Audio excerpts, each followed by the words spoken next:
I had all the optimism of a 21-year-old that lots of people were going to get hurt, but I was not one of them. And that isn't what happened, of course, eh? And all of a sudden, that was one hell of a shock to find out that you were just as vulnerable as the rest of them, you know. But yes, it was a very significant day for me. It ended my career in the service at that time. I managed to do things for the service years later, but at that point, that was the beginning of it. And I was 9 months in hospital from the time that I got hit here on the outskirts of town. Our regiment was detailed to make an attack which was supposed to end up at Algeria. As usual, Army intelligence was no good. They said that the area was lightly defended. Well, it sure was wrong, because when they got to the outskirts of Nissoria, they were just about stopped. They got partway in the town, and they couldn't go any further. There was just far too much firepower from the Germans.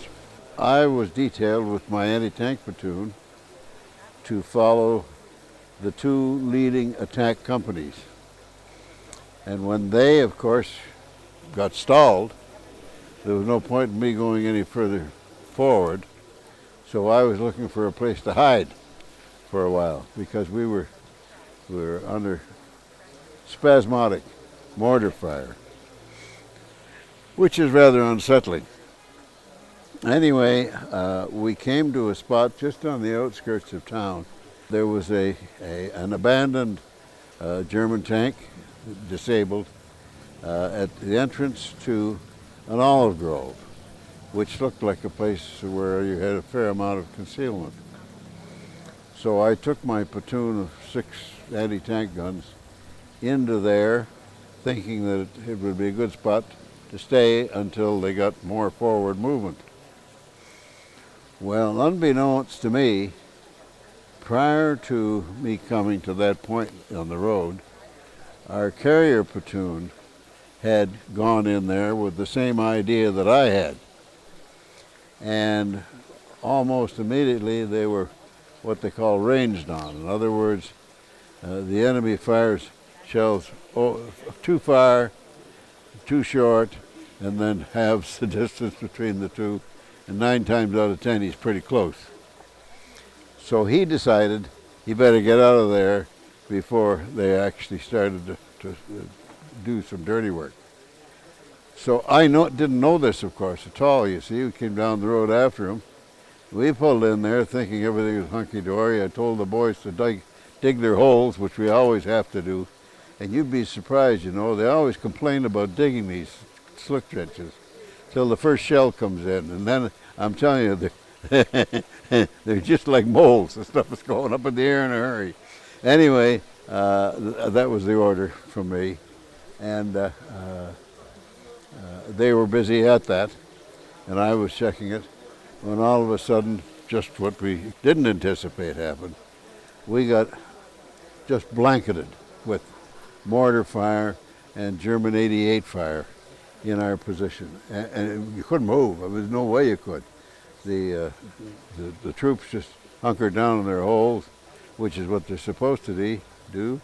And because I had been busy making sure everything was all right, I didn't have a hole to get into. So I laid down behind this German tank that had been disabled, and waited there until this happened. This ceased, and it always does. You know, they don't run out of ammunition, but they run out of loaded ammunition, and everything got quiet. So I started to get up on my feet to go and check on the troops, see if anybody was hurt, look at the equipment and so forth. And I was in a half-crouch position. I'd been lying down, and I was just about 2/3 of the way up to straight. And damn it if he didn't drop an 88 right at the corner of that tank. Now, if it had been around the corner where I was, you'd have been picking up pieces.